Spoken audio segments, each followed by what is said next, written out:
ahamiyat berayotgan bo'lsanglar, oxirgi payt internetda juda ham ko'p videolar tarqalishni boshladi. Kimnidir uyi yonib ketgani yoki ishxonasi yonib ketgani haqida. Ha, bundan hech kim kafolatlanmagan. Lekin shunaqa holatlarni oldini olish uchun sababini qilish mumkinligini bilarmidinglar? Masalan, qo'limdagi uskuna aynan xuddi shu vazifani bajaradi. U qanaqa ishlaydi desanglar, o't o'chiruvchilarsiz, o't endi chiqishni boshlaganda, ya'ni gaz yoki tokli joylarga o'rnatilinadi, hech qanaqa bir professionallarning yordamisiz va o't chiqishi bilan uni avtomatik ravishda o'zi o'chiradi.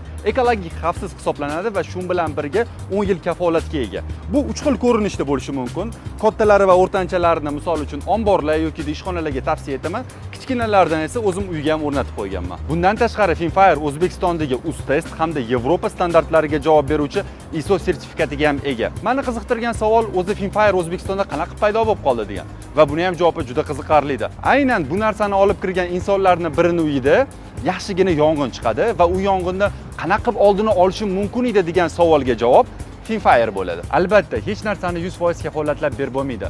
Lekin uni oldini olish uchun sabablarni qilish ko'ngilli xotirjam bo'lishiga olib keladi. Shuning uchun maslahatim Finfire. Uni sotib olish uchun shu yerga ko'rsatilgan telefon raqamlariga yoki Instagram sahifasiga murojaat qilishingiz mumkin.